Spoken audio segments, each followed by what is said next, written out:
Bismillahirrahmanirrahim. Assalamualaikum warahmatullahi wabarakatuh. Alhamdulillahirabbil alamin. Wassalatu wassalamu ala asrofil anbiya'i wa mursalin wa ala alihi wa ashabi ajmain amma ba'du. Pemirsa Sinpo TV dimanapun berada, indahnya pada hari ini Allah kembali perkenankan kita untuk bertemu dalam program Islam Penuh Cinta, penyejuk hati, penyegar iman. Bersama saya Tiara Dianti dan tentu seperti biasa saya tidak sendiri, sudah hadir bersama kita Bapak Ustadz Ahmad Haris Riswanto. Assalamualaikum Pak Ustadz. Waalaikumsalam warahmatullahi wabarakatuh. Apa kabar Pak Ustadz? Alhamdulillah sehat afiat. Mbak Tiara bagaimana? Alhamdulillahirrabbilalamin Pak Ustadz, tetap semangat karena setiap harinya kita akan ngobrol tema yang menarik ya Pak Ustadz ya. Seperti di episode kali ini kita akan ngobrol terkait dengan dengarkan suara hati. Nah ini maksudnya seperti apa nih? Biasanya kalau kita lagi bingung dengarkan hati kecilmu, katanya ada yang bilang kayak gitu ya Pak Ustadz ya. Nah ini maksudnya seperti apa? Dengarkan suara hati. Untuk penjelasan lebih lanjutnya kita akan langsung saja mendengarkan. Silahkan Pak Ustadz. Baik. Assalamualaikum warahmatullahi wabarakatuh. Waalaikumsalam warahmatullahi wabarakatuh. Bismillah walhamdulillah wassalatu wassalamu ala sayyidina rasulillah Muhammad bin Abdillah wa ala alihi wa ashabihi wa man tabi'ahu bi ihsanin ila yaumil qiyamah amma ba'dah. Saudaraku pemirsa Sinpo TV dimanapun berada, juga Mbak Tiara, alhamdulillah memuji dan bersyukur kepada Allah. Semoga kita semua selalu diberikan kekuatan zahir dan batin untuk bisa melanjutkan tugas-tugas kita sebagai hamba Allah Subhanahu wa ta'ala. Pada kesempatan yang berbahagia ini kita akan berbicara tentang atau dengan tema dengarkan suara hati. Ini bersumber dari hadis Rasulullah sallallahu alaihi wasallam yang diriwayatkan oleh Imam Ahmad. Ada seorang sahabat namanya Wabisah bin Ma'bad datang pada Rasulullah sallallahu alaihi wasallam bertanya tentang definisi kebaikan dan keburukan. Kemudian Rasulullah sallallahu alaihi wasallam memberikan nasihat kepada Wabisah ini dengan nasihat istafti qalbaka. Mintalah petunjuk dari hatimu atau tanyakan hatimu, dengarkan suara hatimu. Kebaikan itu kata Rasulullah sallallahu alaihi wasallam albirru matma'anta ilaihin nafsu. Segala sesuatu yang engkau lakukan jiwamu menjadi tenang, hatimu menjadi tenang dan tidak malu ketika engkau melakukan itu diketahui oleh orang lain. Itu definisi kebaikan. Wal ismu, sementara keburukan atau dosa itu mahaka fin nafsi taraddada fis sadri. Segala sesuatu yang membuat hati itu menjadi gelisah dan dada ini menjadi was-was. Itu definisi dari dosa atau kejahatan. Lah, yang dimaksud dalam hadis ini adalah Wabisah itu ragu atau belum tahu pasti apakah yang dilakukan ini sesuatu yang mendatangkan pahala atau sesuatu yang mendatangkan dosa. Lah, kemudian Rasulullah sallallahu alaihi wasallam memberikan penjelasan tentang segala sesuatu yang tidak termuat langsung dalam Al-Quran atau dalam sabda Rasulullah sallallahu alaihi wasallam dan itu bisa menenangkan hatimu, maka itu sesuatu yang mendatangkan pahala. Tetapi sesuatu sebaliknya yang membuat hati menjadi gelisah, terus kemudian dalam hati ini timbul was-was dan lain sebagainya, itu definisi umum secara umum tentang dosa atau keburukan itu. Lah, lalu hati yang bisa ditanya tentang kebaikan dan keburukan itu kan tidak semua hati yang dimiliki oleh orang, karena Rasulullah sallallahu alaihi wasallam beliau sampaikan bahwa dalam tubuh kita ini ala fil jasadi mudghah, bahwa dalam tubuh kita ini ada segumpal darah. Wa in soluhat soluha jasadu kullu wa in fasadat fasadal jasadu kullu. Dalam diri setiap kita ini ada segumpal darah. kalau dia baik, maka semua perbuatan manusia akan ikut menjadi baik, tapi kalau ini buruk, maka perbuatan manusia akan menjadi buruk.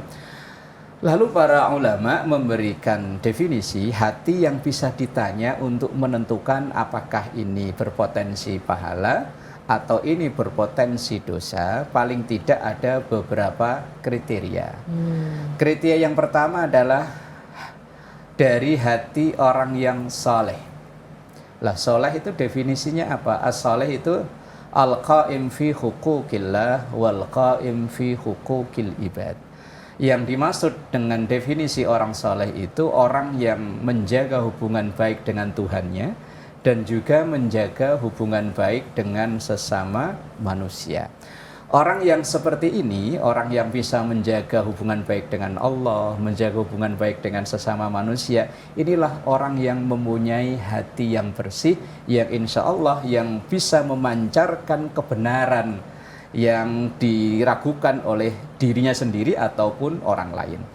Misalnya keterangan yang disampaikan oleh Imam Al-Munawi dalam karyanya Faidul Qadir, beliau mengatakan begini, al-mutmainnah al-mauhubah nuran yufraqu bainal haq wal batil wasidqi wal kadhib. Hati yang tenang, hati yang bersih, hati yang berasal atau berada di dalam orang yang saleh itu adalah karunia dari Allah, nuron yang bisa menjadi yufraqu bainal haq wal batil, yang bisa membedakan mana yang benar, mana yang salah, mana yang jujur, mana yang bohong.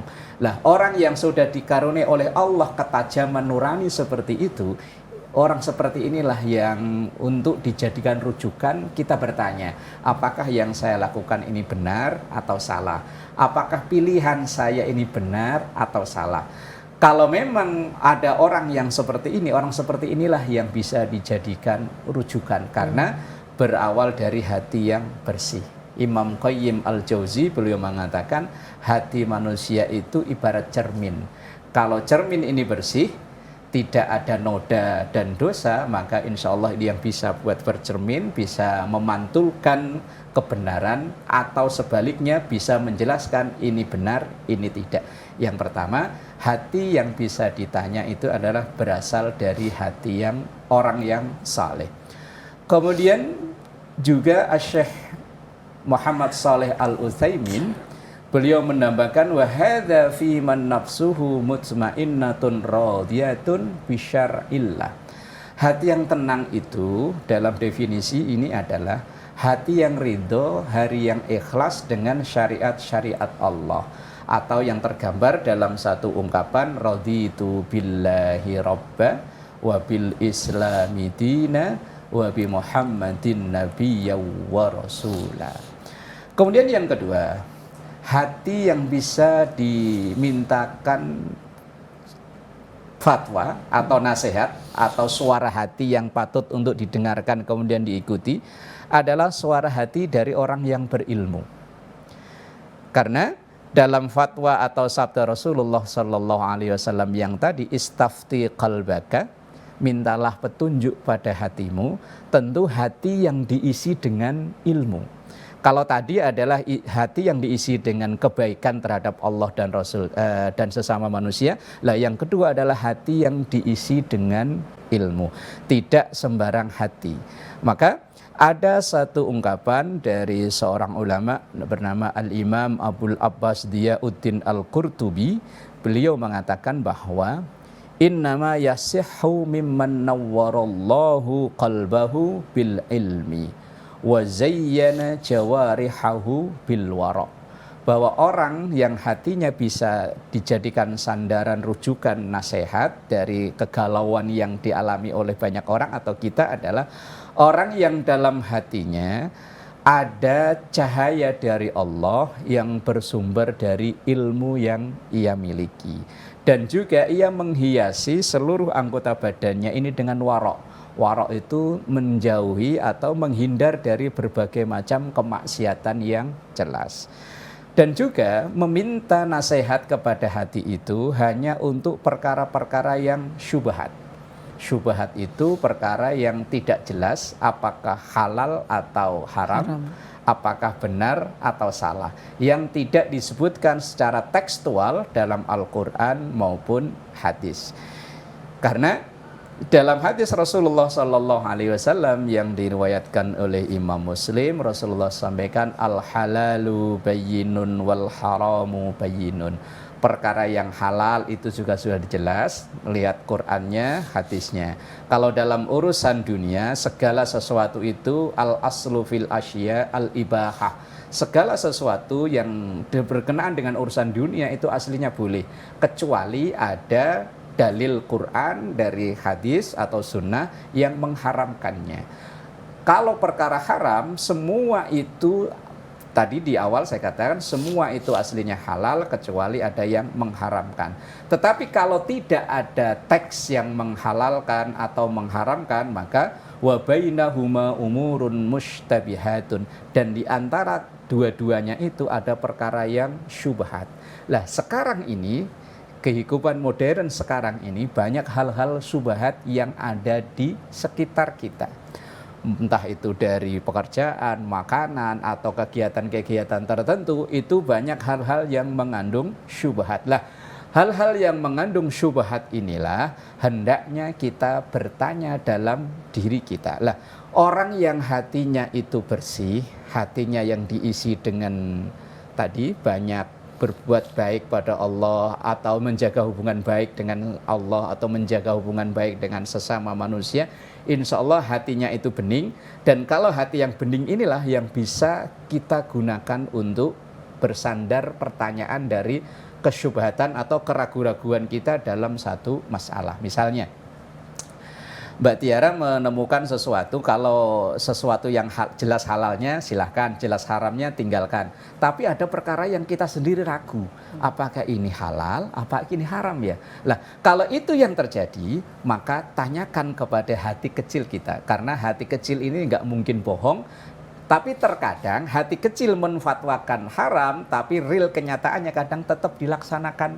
Karena ya kepepet kebutuhan, gak enak dengan orang sekitar kita, dan lain sebagainya. Dan insya Allah bagaimana cara melatih hati atau tanda hati yang sehat, yang bisa dijadikan rujukan untuk bertanya, pada segmen berikutnya akan kita lanjutkan kembali. Wallahu a'lam bishawab. Baik, terima kasih Pak Ustadz, dan pemirsa, kami akan kembali usai jeda. Tetaplah bersama kami di Islam Penuh Cinta, penyejuk hati, penyegar iman.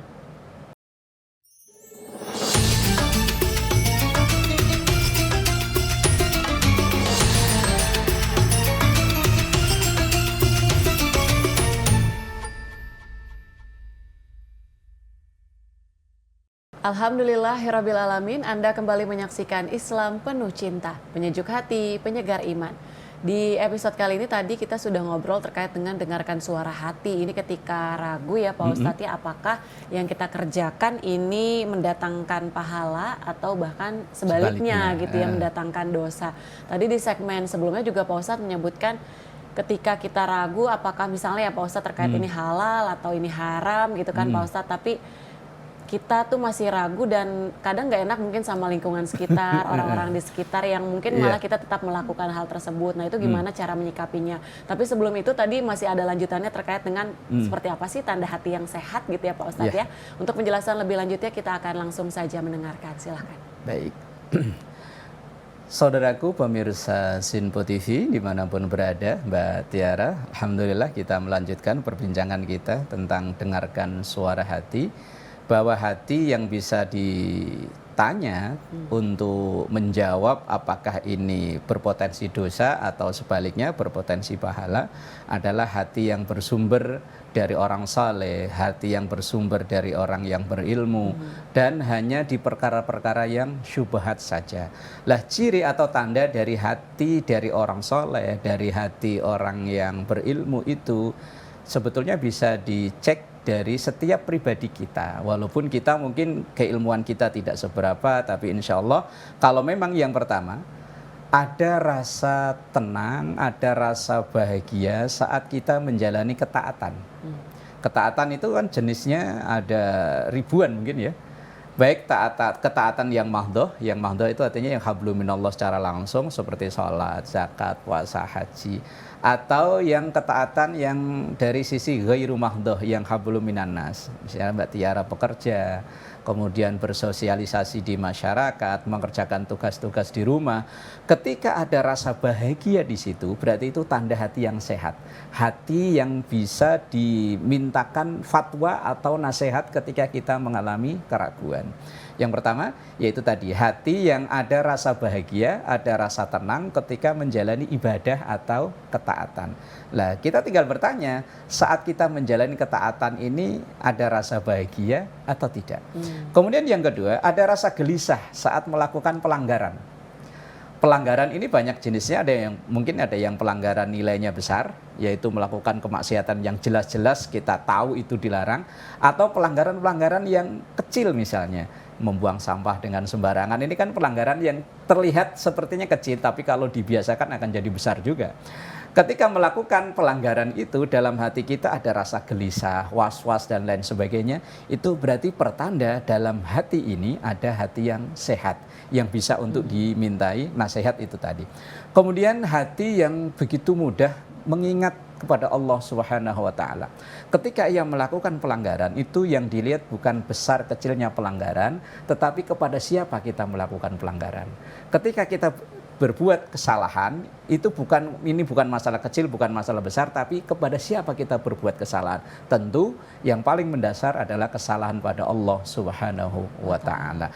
Ketika itu yang terjadi, kemudian kita langsung ada rasa penyesalan, langsung menyesali, kemudian bertaubat, minimal dengan mengucap astaghfirullahaladzim, atau dengan berjanji, bertekad, bercita-cita untuk tidak mengulangi kesalahan itu lagi, walaupun itu misalnya kesalahan kecil itu. Misalnya kita sudah bersepakat bahwa kita akan ngadain acara misalnya jam 9, kok entah karena alasan apa kita telat. Nah, kemudian dalam hati kita ini ada rasa menyesal, ada rasa bersalah, itu berarti tanda hati kita ini ada hati yang sehat, hati yang bisa dijadikan atau untuk dimintai nasihat itu tadi. Tapi kalau kita melakukan kesalahan kok hawanya tenang aja, kayak nggak berbuat apa-apa, ini ada pertanda bahwa hati kita ini mulai berpenyakit. Ketika kita melakukan kebaikan tapi kok nggak ada rasa bahagia, kok ya biasa aja.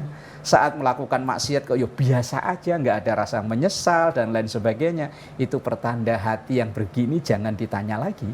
Ya berarti hati kita bermasalah. Kalau ada keraguan tanya ke orang lain. Nah, itu tanda hati yang sehat yang bisa dimintakan nasihat itu. Kemudian cara melatih agar hati ini bisa menjadi sehat. Yang pertama, paling tidak kita semaksimal mungkin mengurangi pelanggaran atau dosa, walaupun itu dosa-dosa yang dianggap dosa yang remeh, dosa kecil seperti tadi saya contohin buang sampah, karena masyarakat kita ini masih belum bisa menempatkan bahwa kayaknya membuang sampah sembarangan itu bukan dosa. Padahal Rasulullah sampaikan dalam hadisnya at-tahuru syatrul iman, kebersihan, kesucian itu adalah sebagian dari iman. Nah, terkadang kita sebagai Muslim Indonesia yang mayoritas ini malu dengan umat lain yang beragama lain di negara lain yang mereka dengan sampah itu sangat menjaga. Jadi secara tidak langsung yang mengamalkan hadis ini malah orang lain. Kita ini merasa tidak melakukan pelanggaran ketika menganggap ini hanya kecil ini, hanya sampah segini aja. Nah, jadi kurangi atau sekuat mungkin hindarkan dari berbuat dosa. Kemudian yang kedua, luangkan untuk berzikir hati menyebut nama Allah. Berzikir bukan hanya dengan mulut kita mengucap alhamdulillah, subhanallah, Allahu akbar, tidak. Tapi hati yang selalu terpaut untuk mengingat Allah, Allah, Allah. Dan yang ketiga, selalu hati yang diisi dengan ilmu yang melalui dari otak kita selalu bertafakkur bahwa segala sesuatu ini ciptaan Allah ini akan selalu membutuhkan kita, atau kita yang diciptakan oleh Allah sebagai khalifah yang ditugaskan untuk menjaga alam raya ini. Nah, dengan hati yang bersih, insya Allah kita bisa bertanya dengan hati sendiri. Tapi kalau kita merasa hati kita ini kotor dan lain sebagainya, ketika ada keraguan terhadap satu persoalan, ya kita harus bertanya ke orang lain itu tadi. Wallahu a'lam bishawab. Tadi sudah disampaikan terkait dengan tanda-tanda hati yang sehat dan juga bagaimana ya Pak Ustadz agar hati kita ini tidak tergolong yang berpenyakit gitu istilahnya ya Pak Ustadz ya. Kalau di tema kita dengarkan suara hati, apakah ini sama dengan orang-orang biasa menyebut firasat gitu Pak Ustadz? Kok kayaknya firasatnya nggak enak atau firasatnya ini salah nih gitu Pak Ustadz. Itu apakah sama atau seperti apa biasanya? Hampir mirip. Ada satu hadis Rasulullah Sallallahu Alaihi Wasallam, ittaqu firasatal mu'min. Takutlah kalian dengan firasat orang-orang yang beriman. Artinya firasat orang yang beriman, orang yang hatinya bersih, itu hampir 99,9% kebenaran. Makanya biasa orang ditanya, firasatmu apa tentang kejadian yang akan momen atau momentum 2 bulan lagi ini. Lah, biasanya orang-orang yang hatinya bersih, yang disampaikan adalah kebenaran. Makanya orang-orang yang dalam hatinya itu ada tadi itu kebahagiaan saat ibadah, kegelisahan saat melakukan kesalahan, ada penyesalan saat melakukan kesalahan. Maka ketika ia merasakan sesuatu akan terjadi sesuatu, maka biasanya akan diijabah oleh Allah Subhanahu wa Ta'ala, akan benar terjadi. Apalagi ada satu hadis Rasulullah Sallallahu Alaihi Wasallam, yang ini hadis qudsi, Allah itu ana inda dzanni abdi bi. Saya, kata Allah, akan mengijabah apa yang menjadi persangkaan hambaku. Apalagi seorang hamba yang hatinya bersih, yang itu dalam bahasa lain disebut dengan firasat. Maka bagi orang-orang yang tadi itu, kalau orang Jawa dulu biasanya nyebutnya ngerti sadurunge winarah. Artinya? Tahu sebelum kejadian, tapi dia tidak mau mengungkapkan ke orang lain, hanya merasakan kok kayaknya akan terjadi seperti ini. Biasanya orang-orang yang mempunyai hati yang bersih, setiap akan terjadi peristiwa besar, mereka sudah merasakan itu. Dan kadang menyampaikan ke orang lain, tapi hanya dengan pakai bahasa-bahasa yang tidak menyebut langsung, hanya dengan isyarat akan begini. Cuma bagi orang-orang yang cerdas akan langsung memahami. Tapi kalau bagi kita yang hati kita banyak penyakit, ya nganggapnya biasa aja lah, sambil lalu aja. Nah, tapi bagi orang-orang yang tertentu tadi, yang dikaruniai oleh Allah hati yang bersih, itu biasanya akan diberitahu oleh Allah tentang peristiwa besar yang akan terjadi di sekitar dia ada di situ. Wallahu a'lam bishawab. Berarti kalau dari penjelasan Pak Ustadz ini fungsi apa ya, hati itu memiliki peranan yang luar biasa yang ya Pak sangat Ustadz. luar biasa. Yang sangat luar biasa. Berarti untuk kalau misalnya ada masyarakat ataupun mungkin pemirsa Sinpo TV nanya, berarti kedudukan hati di setiap individu gitu ya Pak Ustadz, di setiap umat itu seperti apa Pak Ustadz? Kedudukan hati dalam setiap kita ini ibarat pokoknya sebagai raja, ibarat sebuah negara. Dalam tubuh kita ini ibarat sebuah negara, hati ini adalah raja. Raja ini yang akan berpengaruh dalam keseharian orang itu. Analoginya gampangnya begini Mbak Tiara, ibarat badan ini sebuah wadah tempat minum, teko kita nyebutnya ya. Kalau dituang kok keluarnya kopi, berarti hati itu isinya kopi. Kalau orang itu dalam perilakunya kok baik, maka insya Allah hatinya baik. Orang yang hatinya baik, kejadian apapun yang ada di sekitarnya atau yang menimpa dirinya, menurut pandangan dia semuanya baik, nggak ada peristiwa buruk. Seumpama setiap orang menganggap bangkrut itu buruk, tapi bagi dia akan mengatakan bahwa ini mungkin cara Allah mengistirahatkan saya dari dunia ini. Ketika dia sakit juga sama, ini adalah cara Allah untuk mengistirahatkan saya dari ini, dari rutinitas yang melelahkan ini. Atau bahkan dia akan mengatakan, kalau saya diberikan bangkrut, saya diberikan sakit, mungkin ini cara Allah agar saya terhindar dari sifat sombong dan lain sebagainya. Maka hati sangatlah dominan dalam diri kita, karena tadi hati itu ibarat raja. In soluhat soluhal jasadu kulluh, wa in fasadat fasadal jasadu kulluh. Kalau hati ini baik, maka perbuatan kita akan menjadi baik. Tapi kalau hati rusak, perbuatan kita menjadi rusak. Ya, semoga hati kita terjaga sehingga kita bisa bertanya atau mendengarkan suara hati kita. Wallahu a'lam bishawab. Baik, terima kasih Pak Ustadz dan juga terima kasih kepada pemirsa Sinpo TV sudah menyaksikan episode kali ini. Saya Tiara Dianti mewakili seluruh kerabat kerja yang bertugas pamit undur diri. Terima kasih. Wassalamualaikum warahmatullahi wabarakatuh. Astaghfirullahaladzim lakal ma'bud ya dzal jalali wal ikram ya muqallibal qulub tsabbit qalbi ala dinik wa ala ta'atik. Sallallahu alaihi sayyidina Muhammad walhamdulillahi rabbil alamin. Assalamualaikum warahmatullahi wabarakatuh. Waalaikumsalam warahmatullahi wabarakatuh.